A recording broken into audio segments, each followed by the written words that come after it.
जय हिंद मेरे देश के युवा साथियों। आज मैं आपके लिए एक और नई वैकेंसीज लेकर आया हूं इंडियन कोस्ट गार्ड की तरफ से, जो कि निकली है नाविक डीबी और जीटी एंड यांत्रिक के पदों पर। बेटा रिक्वायरमेंट रहने वाली है आपकी ये 2023 का फर्स्ट इनटेक होने वाला है। बेटा 300 इसमें पोस्टेज आपकी दी हुई है। ठीक है, तो पहली बात तो बेटा ये है कि आपका ये 2023 का फर्स्ट इनटेक होने वाला है इंडियन कोस्ट गार्ड की तरफ से। ठीक है, तो बेटा जिसने भी अभी फॉर्म अप्लाई नहीं किया है और वो अब आगे आप देख लीजिएगा कि जो बच्चे एलिजिबल हैं ना, वो इसमें फॉर्म अप्लाई कर सकते हैं। तो कौन कौन बेटा एलिजिबल हैं तो वो चीज़ देखेंगे। बेटा ये इंडियन कोस्ट गार्ड की तरफ से वैकेंसीज निकल के आई है। बच्चे नहीं जानते कि सर इंडियन कोस्ट गार्ड होता क्या है। बेटा जो जैसे नेवी का काम होता है ना, उसी प्रकार से इंडियन कोस्ट गार्ड का भी काम वही होता है। ठीक है, ये क्या होते हैं जो तट पर जो होते हैं ना, नेवी की रक्षा करने के लिए जो तट पर होते हैं बेटा, यही वो इंडियन कोस्ट गार्ड वाले होते हैं। ठीक है, इसमें बेटा जो आपका ये रहने वाला है, देखिए फॉर्म जो है बेटा 8 सितंबर से स्टार्ट हो चुके थे और बेटा 22 सितंबर यानी कि आज के दिन इसकी लास्ट डेट है। तो बेटा आज के दिन आप इसको फॉर्म को भर दीजिए जो बच्चे एलिजिबल हैं। ठीक है, चलिए और बेटा इसमें क्या क्या चीज़ें किन किन पदों पर होने वाली है। तो बेटा जनरल ड्यूटी यानी कि जीडी के बच्चे हैं, नाविक यानी कि जो डोमेस्टिक ब्रांच के हैं डीबी वाले बच्चे हैं, एंड बेटा यांत्रिक यानी कि जो है इंजीनियरिंग डिप्लोमा या इंजीनियरिंग डिग्री कर रखी है बेटा यांत्रिक, उन बच्चों के लिए है। ठीक है, सबसे बड़ा बात बेटा ये है कि कौन कौन इसमें जो है एजुकेशन क्वालिफिकेशन क्या रहने वाली है। तो बेटा वो देखिए आप, नाविक बेटा जीडी के लिए जो है 10+2 विद मैथ फिजिक्स होना कंपलसरी है। ठीक है, यानी कि जो बच्चा जीडी की तैयारी करेगा, ठीक है, जीडी का फॉर्म अप्लाई करेगा, उनके लिए कंडीशन दी गई है कि आप अगर 10+2 में आपके पास मैथ है तो ही आप एलिजिबल हैं, अदरवाइज आप एलिजिबल नहीं हैं जीडी वाले बच्चों। ठीक है, ध्यान से सुनिएगा। उसके बाद में बेटा डीबी वाले बच्चे यानी कि जिन्होंने क्लास 10th पास कर रखी है रिसेंटली या कभी भी, आपने अगर जो है 10th क्लास बेटा पास कर रखी है तो आप जो है इसमें डीबी यानी कि जो नॉन टेक्निकल वाला जो पार्ट है उसके लिए आप एलिजिबल हैं। और बेटा ये जो जीडी वाला पार्ट है ये आपका टेक्निकल वाला है। ठीक है, इसके अलावा बेटा ऑप्शन ये जो सी है आपका यांत्रिक, यानी कि जिनके पास में क्लास 10th पास है, ठीक है, कोई भी बोर्ड से, एनी बोर्ड से, प्लस उसके साथ में बेटा आपका होना चाहिए diploma in electrical, mechanical, electronics, telecommunications, radio, power, engineering of the direction. या तो बेटा 3 साल का आपके पास डिप्लोमा होना चाहिए या बेटा आपके पास 4 साल की कोई जो है डिग्री होनी चाहिए। ठीक है, तो बेटा वो इसमें एलिजिबल हैं यांत्रिक वाले। तो एक बार बेटा आप क्लियरली कर लीजिए, अगर आप जीडी यानी कि आपके पास 10+2 मैथ से है तो आप बेटा डीबी इसमें जीडी में अप्लाई करिए। आपके पास ओनली आप रिसेंटली 10th पास हैं तो बेटा आप जो है या में डोमेस्टिक ब्रांच में बेटा अप्लाई कर सकते हैं। इसके अलावा बेटा अगर आपके पास में कोई 10th पास के साथ में अगर कोई बेटा डिप्लोमा है इंजीनियरिंग का तो बेटा आप जो है यांत्रिक में अप्लाई कर सकते हैं। ठीक है,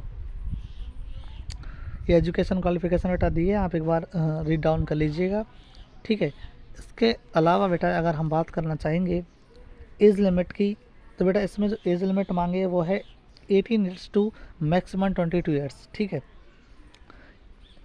अब जो जीडी और डीबी और यांत्रिक के लिए बेटा एज क्राइटेरिया क्या रखा है, 18 से और 22 वर्ष के बीच में, है ना, यानी कि जिन बच्चों की उम्र है वो 18 से और 22 के बीच में है बेटा वो इसमें अप्लाई करेंगे। जो बेटा अप्लाई जब हम करेंगे तो एज काउंटिंग कब से और कब तक की जाएगी, तो बेटा वो देखिए उसकी जो काउंटिंग की जाएगी ना, वो बेटा 1 मई 2021 से लेकर 30 अप्रैल 2005। ठीक है, 30 अप्रैल 2005 बेटा इसमें जो है बहुत डेट्स इंक्लूसिव है ना। इसमें जो एक मई को जो बच्चा जन्मा है वो इसमें अप्लाई करेगा और बेटा 30 अप्रैल को जिसकी जो है बर्थडे आता है वो इसमें अप्लाई करेगा। Is that clear. चलिए बेटा SC ST वालों को जहाँ पर बेटा छूट दी जाएगी वैकेंसीज कितनी है बेटा वो चीज़ देखेंगे। अगर हम जीडी की बात करते हैं 225 यानी कि बेटा 225 वैकेंसीज़ हैं आपके पास। डीबी वाले बच्चे हैं उनके लिए आपकी 40 वैकेंसीज़ हैं। यांत्रिकी बेटा अगर मैकेनिकल की अगर हम बात करते हैं तो 16 वैकेंसीज़ हैं आपके पास। यांत्रिक इलेक्ट्रिकल की बेटा 10 वैकेंसीज़ हैं। इलेक्ट्रॉनिक्स की बेटा 9 वैकेंसीज़ है। ठीक है, बहुत ही सुनहरा अवसर है बेटा आपके लिए जाने का। और आप देख सकते हैं बेटा आप जिस कैटेगरी से बिलोंग करते हैं वो आपके साथ में हैं। जर्नल वाले हैं वो जो है जीडी में अगर अप्लाई करेंगे तो आपके पास 87 पोस्ट हैं। ईडब्ल्यूएस वाले के पास में 23 है। ओबीसी वाले के इसमें बेटा 48 है। एसटी वाले के 32 है और एससी वाले के बेटा 35 वैकेंसीज़ हैं। उसी प्रकार बेटा डीबी वाले जो बच्चे हैं अगर आप जो है जर्नल से बिलोंग करते हैं आपके पास 16 वैकेंसी हैं। ईडब्ल्यूएस से बेटा बिलोंग करते हैं आपके पास 5 वैकेंसीज़ हैं। ओबीसी में से बेटा आप अगर फॉर अप्लाई करते हैं तो बेटा आपके पास सिर्फ 10 वैकेंसीज़ हैं। एसटी में बेटा 6 हैं। एससी में 3 बेटा। इस प्रकार से आपका जो है यहाँ पर रखा गया है क्राइटेरिया। ठीक है, वैकेंसीज़ का। ठीक है बेटा, आगे अगर हम बात करना चाहेंगे सिलेक्शन प्रोसेस की बेटा। बच्चे पूछ रहे हैं कि सर इसमें पहले फिजिकल होगा या पहले रिटन एग्जामिनेशन होगा, क्या शेड्यूल रहने वाला है। तो बेटा पहले देखिए आपका स्टेज 1 होगा, उसमें आपकी रिटन एग्जामिनेशन से क्वेश्चंस कंडक्ट किए जाएंगे। ठीक है, रिटन एग्जामिनेशन आपकी सबसे पहले होगी। इसके बाद में बेटा आपका अगर देखो स्टेज 1 में ही आपके डॉक्यूमेंट्स वेरिफिकेशन किए जाएंगे फर्स्ट बार। ठीक है, पहली बार आपके जो डॉक्यूमेंट्स वेरिफिकेशन रिटन एग्ज़ाम से पहले ही कंडक्ट किए जाएंगे। अगर कोई बच्चा डॉक्यूमेंट्स वेरिफिकेशन में फेल हो जाता है तो उसके रिटन एग्जामिनेशंस में उसको नहीं बैठने दिया जाएगा। ठीक है,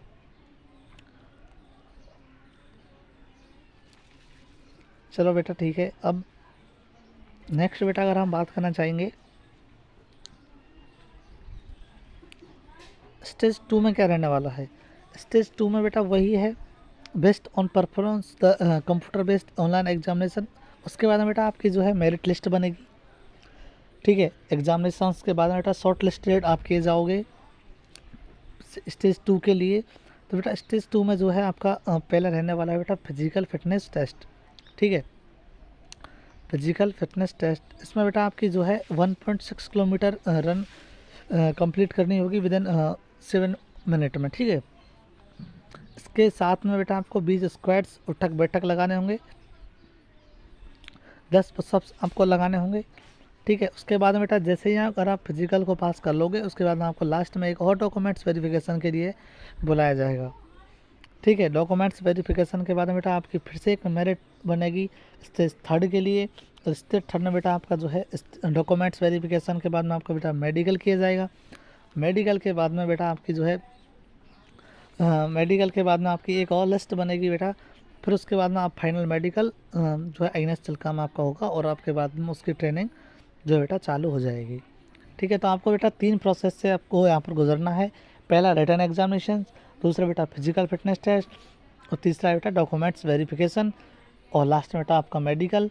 मेडिकल के बाद में जो है आपकी ज्वाइनिंग, आपको ट्रेनिंग के लिए आपको बुलाया जाएगा INS चिल्का में अंदर। INS चिल्का के अंदर आपका जो है बेटा बुलाया जाएगा और उसके बाद में आपकी ट्रेनिंग चालू और ट्रेनिंग के बाद में आपकी बेटा पोस्टिंग हो जाएगी। तो ये तो बेटा हमारा सिलेक्शन प्रोसेस था। अब बेटा जो है एग्ज़ामिनेशन फ़ीस क्या रहने वाली है। तो बेटा एग्ज़ामिनेशन फ़ीस जो है वो आपकी बेटा 250 रुपये है ना। 250 रुपये आपकी जो है एग्ज़ामिनेशन फ़ीस रहने वाली है। बच्चे पूछ रहे थे सर इसकी एग्ज़ाम्स कब होगी। एग्ज़ाम्स कब होगी बेटा, तो इसमें क्लियरली मेंशन किया हुआ है कि आपकी जो एग्ज़ाम है बेटा या तो वो मिड नवंबर या बेटा वो नवंबर के लास्ट में कंडक्ट की जाएगी इसी साल में। ठीक है, इनटेक चाहे ये 2023 का है बट एग्ज़ामिनेशन आपकी 2022 में ही कंडक्ट की जाएगी, या तो मिड नवंबर या लास्ट नवंबर में। ठीक है, स्टेज 2 बेटा आपको या तो जनवरी के फर्स्ट वीक में या जनवरी के लास्ट में या जनवरी में ही आपको जो है आपका स्टेज 2 क्लियर होगा। और बेटा स्टेज 3 है वो आपका अर्ली अप्रैल या फिर मई के बीच में आपका जो है किया जाएगा। इसके बाद में बेटा आपको ट्रेनिंग के लिए बुलाया जाएगा और आपकी ट्रेनिंग चालू हो जाएगी। रिजल्ट डिक्लेरेशन बेटा, रिजल्ट जो है आपका आएगा, कब आएगा? रिजल्ट की अभी बेटा इसमें कुछ मेंशन नहीं किया गया है। बाकी जैसे ही आपकी बेटा ये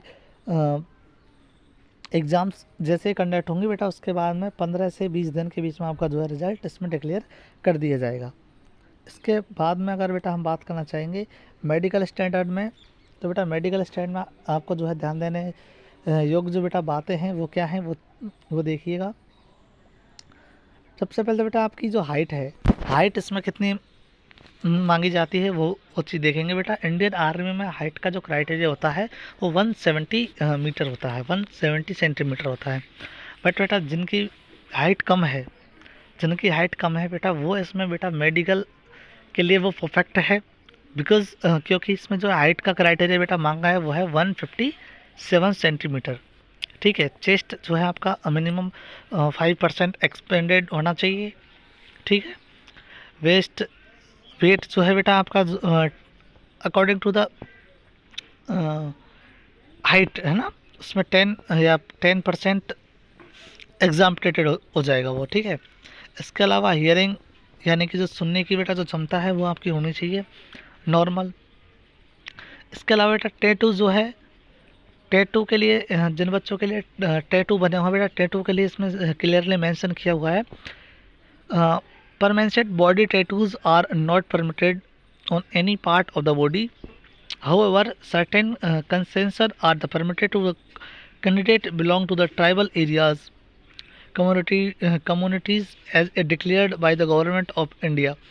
For other candidate, permanent body tattoos are only permitted on inner face of forms from inside as elbow, the wrist, and on the reverse side for plain back.